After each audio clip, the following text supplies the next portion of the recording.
Jesus, right now, I thank you. I thank you for everything you do for us, Lord. And I thank you for this time that you've given me to be up here, Lord. And I pray that my words, Lord, will touch someone today, Lord. And I pray that my words are words that you have given me, Lord. And I pray that anything I say out of my flesh, Lord, dies right here, Lord. And I thank you, Lord, for everyone that's here, Lord, and the ones who aren't here, Lord, we thank you for them too, and ask you to bless them, Lord. And just be with us today, Lord. In Jesus' name we pray. Amen. First of all, before we get started, Matt did ask me, and John mentioned it some this morning, about his thank everybody for their prayers, that he did get a new job. It's at aerospace something. And he told me that his pay is what he was making before, so he's not losing any money. He said the hours are better, the benefits are better. So he really said he's in a better situation than he was before. So that's a blessing.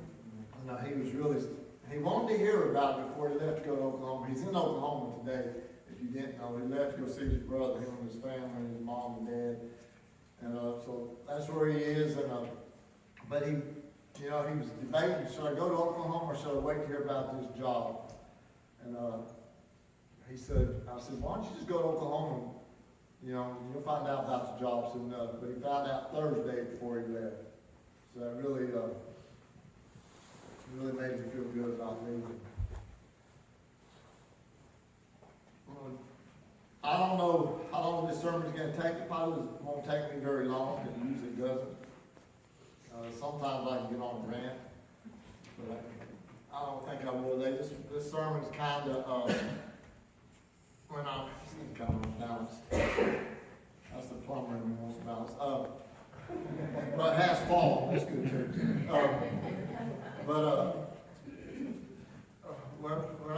I'm going to tell you a story this morning. As I'm telling the story, it's going to sound like I'm telling it about K-Group. And I am in this story. And it's something that happened to me this week. But it's nothing good that I did. It's what the Lord did through me. So I want that said before I tell the story, because I really feel the Lord gave it to me. Wednesday, we did Ginger's mother's funeral here. And I knew I was going to preach today, but I had no idea what I was going to preach about. And because I had my mind focused on saying a few words at Ginger's mother's funeral. So Thursday, after the funeral, I'm thinking, Lord, I really would like to have a message. I really don't want to wait till midnight Saturday night and try to prepare a message. And Randy knows how that is. And I've done that before. It's really not fun. Trying to say, Lord, let me have something. But he gave me something on Thursday I'm going to try to tell a story that I read on my notes. I don't want to leave anything out. But I'll do better if I don't read. Thursday afternoon, I was doing some plumbing.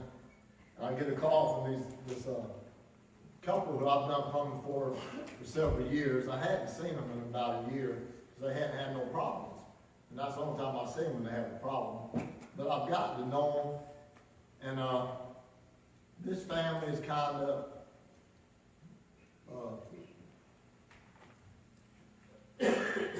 I definitely won't call them a Christian family. I would call them more of a biker family, like Harley Davidson biker type family. He's retired Navy. He's about my age, maybe a year or two different. She's about my age. And they called me at home. They had a shower in the basement, in their basement. They got a basement in their house that they tried to fix. They made it worse, and it was leaking really bad. And they said, we need it replaced, the shower out. And I don't want to get too much into plumbing because I'll just bore you, but you got fiberglass tubs and showers, and you just can't cut a fiberglass tub all up to get to a shower now and replace it. There's no way to get behind it. Well, this one did not have a way to get behind it. Had a cinder block wall behind it. And but I went over there, and when I got there, the husband's name was Tim. And they told me we gotta have the shower fixed in the basement because Tim is staying in the basement now because we can't get him upstairs. He's a little guy, but we can't get him upstairs because they just found out he had 2 brain tumors on his brain and 1 in his lung, and they're cancerous. And he's really sick. They had a hospital bed down there for him and all that stuff. So I looked at the shower and I said, well, I really couldn't tell what type it was. It's really important to tell what type to know what you need to get for it.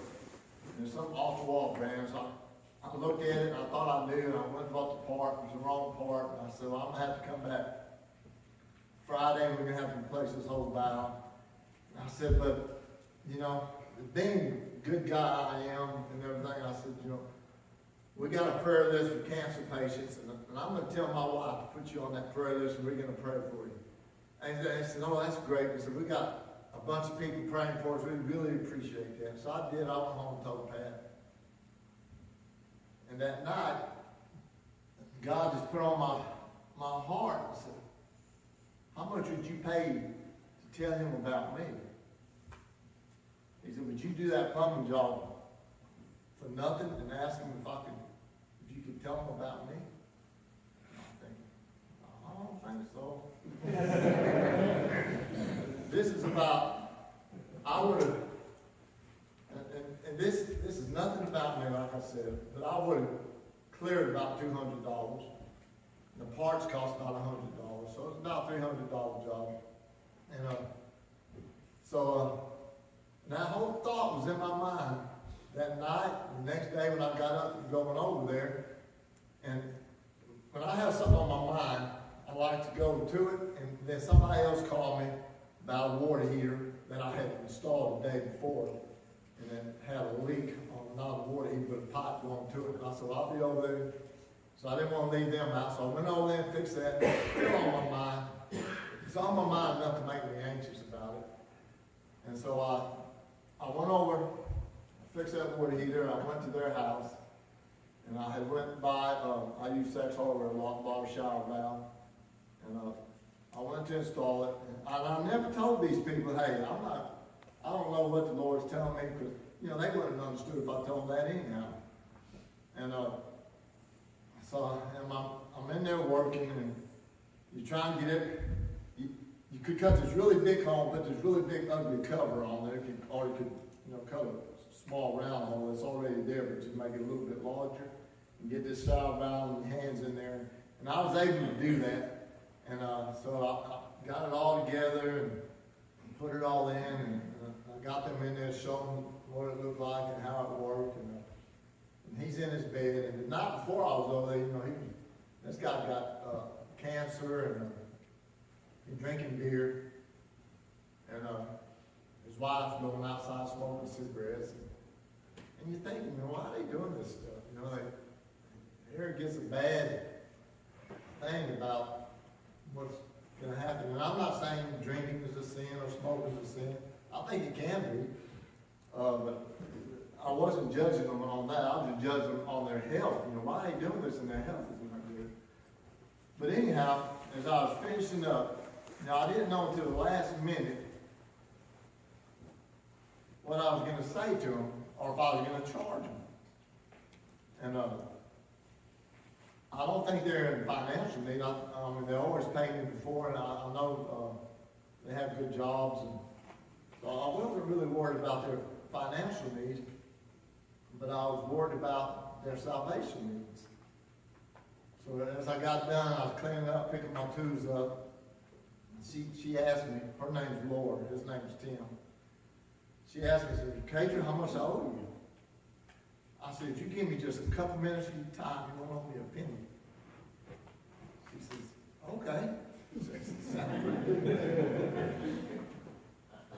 So, whenever you talk to somebody, I'm going to tell you this, especially if you're talking to them personally, you want to get close to them, you want to get a chair, you want to sit down next to them. Because it just makes it more personal to me. And that's one of the things I learned in some of the counseling classes.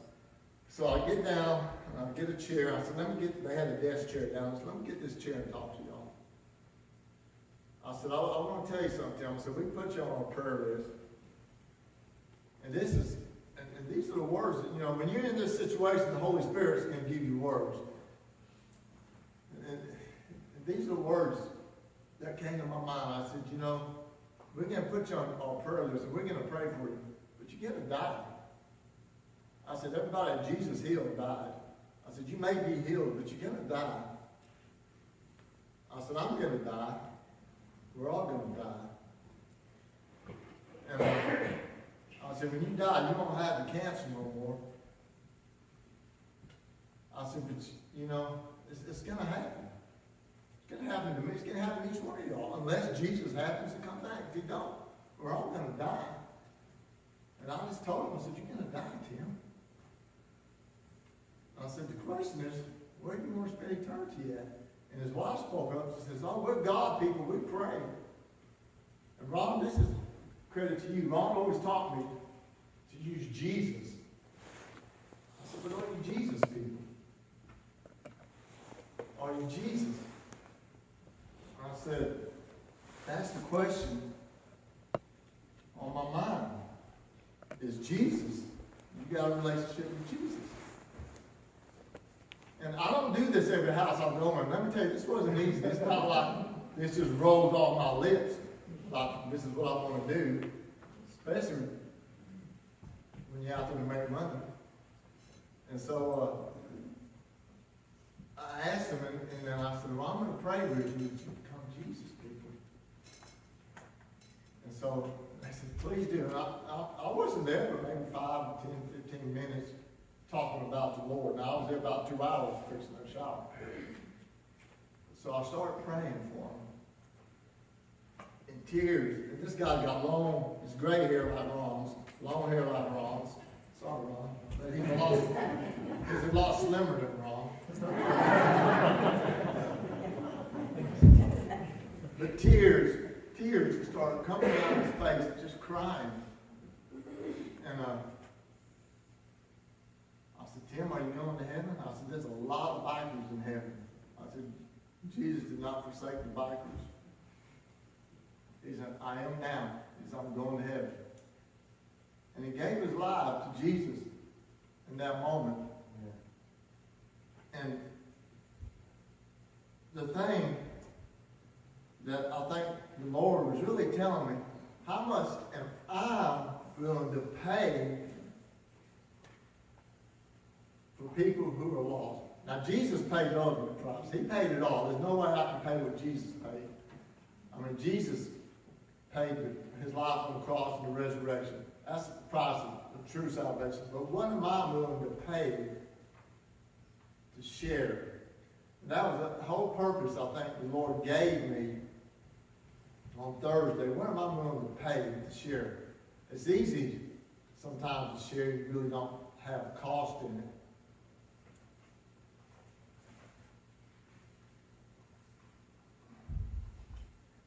So,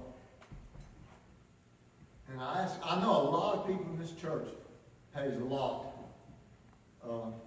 Christy and Tiffany are going to Africa. They're going to pay a lot to go that trip to share the Word of God. Mary pays a lot for the things she does for the Lord. I mean, that's several you do. Randy and the worship team, y'all don't know the hours they spend practicing. They pay a lot to get the Word of God out. It's not always a money thing. Ron and Kathy spent 2 years in India, and then plus lost the home to fire to share the gospel because they felt God was living in India. We all pay a lot sometimes. Some of us don't pay enough. Some of us pay a whole lot. But what are you willing to pay to share for sheep? And let me read, I'm sorry to give you all the verses, but this is in Luke chapter 15. It's going to start at verse 1, go down to about verse 10. And this is Jesus talking. This is Jesus giving a parable. This is what Jesus thinks about the lost sheep. Y'all want me to give you a minute to get there, or are y'all good? We're not doing it. This is in Luke chapter 15. I should have told y'all this ahead of time. It says, now the tax collectors and sinners were all gathered around to hear him. But the Pharisees and the teachers of the law muttered, this man welcomes sinners and eats with them. You know, we got to get to that place also because we're all sinners. Then Jesus told this parable. Suppose one of you have 100 sheep and loses one of them. Does he not leave the 99 in the open country and go after the lost sheep until he finds it? And when he finds it, he joyfully puts it on his shoulders and goes home. Then he calls his friends and neighbors together and says, rejoice with me, I have found my lost sheep. I tell you that in the same way there will be more rejoicing in heaven over one sinner who repents than over 99 righteous persons who do not need to repent. That's pretty important. And the thing about sheep, we're all sheep. And you know what sheep do? Sometimes, or what sheep does, sometimes it sounds like, when we talk about sheep, they're not important. It's just important to get them saved and take. Sheep will clothe you. Sheep will feed you. Sheep are so important to God's kingdom. And we are the sheep. And sheep always multiply and they spread. So one lost sheep is really important. And then the next parable starts, verse 8. Suppose a woman has 10 silver coins and loses one. Now they're not talking about pennies, they're talking about silver coins. Does she not light a lamp, sweep the house, and search carefully until she finds it? And when she finds it, she calls her friends and neighbors together and says, rejoice with me, I have found my lost coin. In the same way, I tell you, there's rejoicing in the presence of angels of God over one sinner who repents. It is so important. People, we have to. I'm not an evangelist. I'm really not. I don't want to sound like an evangelist. But we have to really, really put a cost on people who are lost. It's so important that every day, wherever we go, that we for the lost, sometimes we almost take it for granted that somebody will get saved in church or somebody will give their life to Jesus. But it's probably the most important thing we can do. If we lose something that's valuable to us, we go after it. Let's take out a knife today. I don't normally bring a knife to church. But, Joe, I'm glad you're here. George's going to know what I'm talking about.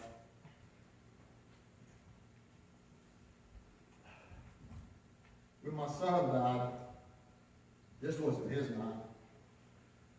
But my other son, Mark, gave me this knife after he passed away. And Mark was trying to, I collect knives, and Mark was trying to make me feel better. And I said, oh, thank you, Mark. I won't never use this knife. I want to put it up. He said, no, Dad. He said, I want you to use it. See, sheep are used. He said, and I have. It's got a blade. It's got a gut thing. If you kill a deer, you can gut it. That's important. Of course, I don't ever kill one. I just sit in the woods. It's got a little saw blade. But one day, the reason I said this is important to Joy, I was at her daddy's house. And I used my knife. I use it a lot. And I used my knife over there.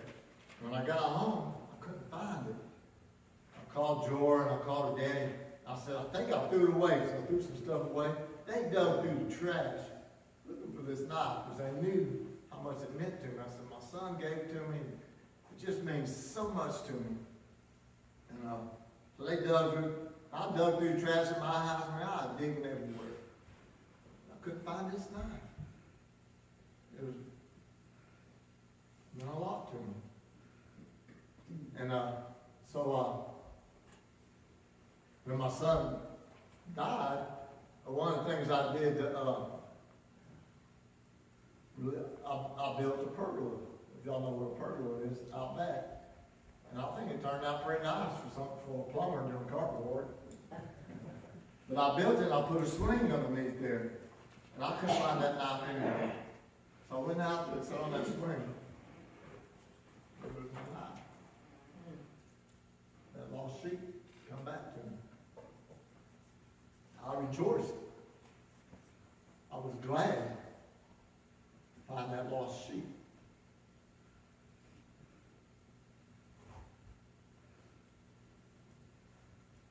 I probably lost $300 on that plumbing job. I didn't lose it, but I didn't get it. But how much are we willing? How much does eternity cost? Eternity in heaven. Could you put a price on it? Could you really? And the Lord will show me. We do not put a high enough price on eternity that we have with Jesus. We kind of take it for granted if someone gets saved or someone doesn't. Well, they just go to hell. You know, they wouldn't. But we all have people we know who is lost. And how much of a price are we willing to put on their salvation? How much are we willing to give to speak to them, to have that chance to witness to them? You may have to just give a moment of your time. You may have to fly to India or Africa. I don't know what you're going to have to do. I don't know what that price is. But God knows the price that you have to do. And some of us is just going to our neighbor's house and inviting them to dinner, making the price. The price is different for all of us. But there is a price that we have to pay sometimes to talk to someone, to witness to someone, to let them know about salvation. So as I close, I want this altar to be an altar where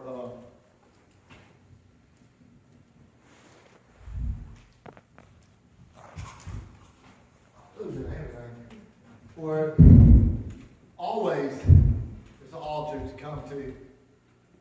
It's really important. A lot of people don't like to come to the altar, so I don't need to come up there. God made altars in the Bible. That was important. And it's a place, if you want to come up here and lay something down, if you want to come up here, if you haven't given your life to Jesus, come up and we'll pray with you. And probably everybody has in here, but they haven't. Or if you want to come up here today and say, Lord, what price do I need to pay for Joe Blow or whoever it is? What is that price that I need to pay to get them saved? The price I paid this week was really, really cheap for somebody to have eternity in heaven. What price did y'all want to pay for somebody to have it? Jesus paid the ultimate price. Don't get me wrong. I'm not trying to say that. But there is something that we have to do. That we have to get out of our comfort zone, get out of that space, whatever it is. And I tell you, my comfort zone is making money when I do plumbing. That's why I do it. I don't do it for the fun of it. So, and God showed me, and He showed me with somebody who's going to have everlasting life. Because nobody is going to get out of here alive unless Jesus comes back. So as Randy and the worship team comes up here to share, this altar will be open.